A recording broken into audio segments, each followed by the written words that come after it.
Hello everyone, मैं हूं परीक्षित शर्मा और एक बार फिर से आ गया हूं प्रैक्टिकल टॉक विद गिरीश आनंद लेकर। तो आज भी हम उसी तरीके से सर आपको वेलकम करेंगे। Welcome back to practical talk. Thank you. और आज भी हम उतने ही एक्साइटेड हैं जितने पहले एपिसोड में थे। और मैं बार बार ये कहूंगा, आपकी जिस प्रकार से आपकी लाइक्स कमेंट्स आ रहे हैं, thank you so much guys. हमने इतना एक्सपेक्ट नहीं किया था। You guys are loving us and we are very very happy और हम इसी से मोटिवेट हो रहे हैं। तो गिरीश सर, हम ज्यादा समय नहीं लेंगे, अपनी प्रैक्टिकल टॉक पर आएंगे। अभी तक हम कम्युनिकेशंस के अलग अलग चीजों पे डिस्कशंस कर रहे हैं, तो आज भी जो हमारा टॉपिक है बहुत इंपॉर्टेंट टॉपिक है। आई थिंक वो सबसे ज्यादा जरूरी टॉपिक है जिसमें सबसे ज्यादा मेहनत करने की जरूरत पड़ती है। That is written communication. जब भी आप अपने कॉर्पोरेट कल्चर में या किसी भी आप एनवायरमेंट में जहां पर लिखने की जरूरत है, अमूमन हर ही जगह पे लिखने की जरूरत तो पड़ती है सर। अगर आपकी लिखित अच्छी नहीं है तो शायद थोड़ी गड़बड़ हो सकती है।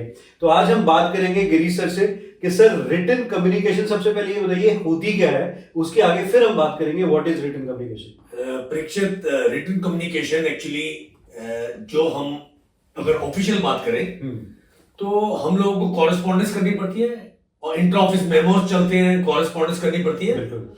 उसके लिए वो पहले वाला टाइम अब नहीं रहा कि तब लैपटॉप्स नहीं होते थे, ईमेल्स नहीं होती थी पुराने टाइम पे। अब तो everything has to be written, एक रिकॉर्ड मेंटेन होता है सो दैट जिसने लिखी है, चिट्ठी लिखी है या जिसको रिसीव हुई है, कोई भी ये ना कह सके मेरे को आपने इन्फॉर्म क्यों नहीं किया। तो it is basically a very important tool जहां पे आप लिखते हैं अपने सीनियर को या अपने जूनियर को या अपने कुलीग को, तो it is a record that yes, you have intimated about something very important and the reply has not come or the reply has come and it is a chain which get established. तो written communication तो बहुत important है आज की date में। True, I think किसी भी communication को रिकॉर्ड करने के लिए रिटन के अलावा कोई टूल ही नहीं है।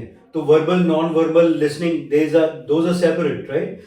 तो सर मैं ये भी साथ ही साथ जानना चाहूंगा, देखिए अब सभी की रिटर्न इतनी अच्छी नहीं होती। हो सकता है कईयों की कम्युनिकेशन बहुत अच्छी हो, बोलने में बहुत अच्छे हो, एक्सप्रेशंस में बहुत अच्छे हो, है ना, फिजिकल बिहेवियर में बहुत अच्छे हो, लेकिन रिटर्न में कई बार गोता खा जाते हैं लोग, है ना सर। तो उसके लिए आई मीन टूल्स तो देखो मार्केट में बहुत आ गए हैं जो आप डेफिनेटली बताएंगे, लेकिन ऐसे में अपनी इंग्लिश को, सॉरी, रिटर्न को कैसे सुधारें? मतलब आपको कैसा लगता है कि कोई स्टेट स्कूल से आया है और कोई एक डिफरेंट इंग्लिश मीडियम स्कूल से आया है, दोनों में बहुत फर्क रहता है वोकैबुलरी का, राइटिंग का। तो आप क्या समझते हैं कैसे सुधारना चाहिए ऐसे लोगों को? पीके ऐसा है कि आपको जब रिटन कम्युनिकेशन करनी है, पहली बात तो जब आप अपने ऑफिशियल स्टेटस में थोड़ा ऊपर जाते हैं तो रिटन कम्युनिकेशन बहुत इंपॉर्टेंट होती जाती है। जब आप बहुत जूनियर लेवल पे होते हैं तब चल जाता है, आपको इंस्ट्रक्शंस मिलती हैं और आप काम कर लेते हैं। बट द मूवमेंट और by the time you go up the ladder in the management of any company, now comes the main crucial thing that you have to do written communication. अपने नीचे वालों को भी आपने चिट्ठी लिखनी है, अपने सीनियर्स को भी चिट्ठी लिखनी है। So yes, you are right कि बहुत लोगों की रिटन कम्युनिकेशन अच्छी नहीं होती because everybody is not educated from very highly from some good schools or something like that. But yes, you can improve that. तरीका क्या है? बहुत अच्छा एक मेरे को तरीका दिमाग में आया कि आप what you can do is that पहले तो आपको जब भी आपको मेल आए, सीनियर्स की मेल आए या कुलीग्स की मेल आए, अगर आप अच्छे नहीं हैं कम्युनिकेशन में, रिटन में, तो आप उसको 3 बार कम से कम पढ़िए। अच्छा, अपनी मेल को 3 बार, जो भी मेल आपको आई है, जो हम प्रूफ रीडिंग बोलते हैं उसको आप 2-3 बार ही पढ़ें उस मेल को जो आपको रिसीव हुई है। अगर आप हर मेल को 2 से 3 बार ही पढ़ेंगे, आप देखेंगे कि it will get started embedding in your brain.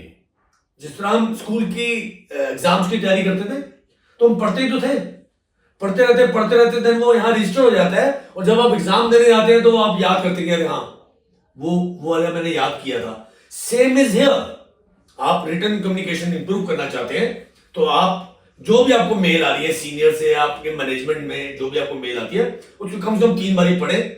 जब आप हर बार ही पढ़ेंगे तो आप देखेंगे अल्टीमेटली आपके मन में रजिस्टर हो रहा है। और जब आप कभी लिखने बैठेंगे तो यस, आप देखेंगे अचानक आप लिख रहे हैं और आपको ना वो पॉपअप हो रहा है कि this can be written this way also, you know, आपकी उंगलियां वैसे ही चलेगी बिकॉज आपने पढ़ा है उसको।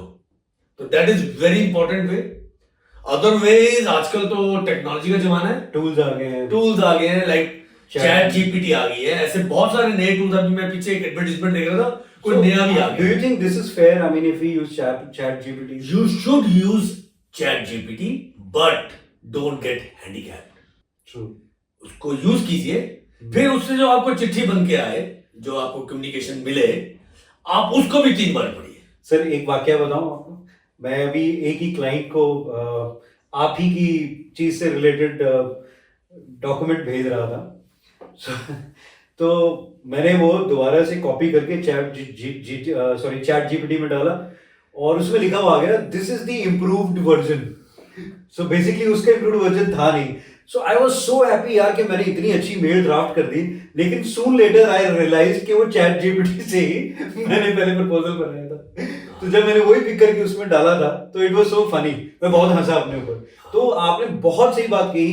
इस बात पे मैं तकल्लुफ रखूंगा कि आप हैंग मत हो जाओ, मतलब कि for everything use that tool, but then again read those letters coming from chat GPT, true, या टेक्निकली जो भी आप हेल्प लेते हैं गूगल से, उसको 3 बार ही पढ़ेंगे तो वो आपको रजिस्टर होना स्टार्ट हो जाएगा आपके साथ, and you will see over a period of time आपकी रिटन कम्युनिकेशन इंप्रूव हो रही है।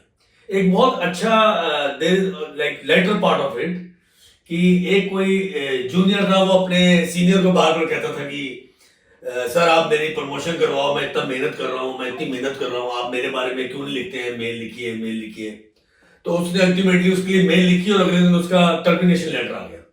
तो वो बहुत घबरा था, उसने कहा सर मैंने तो आपको मेरी प्रमोशन कराने के लिए बोला था, आपने मेरे को टर्मिनेट करवा दिया।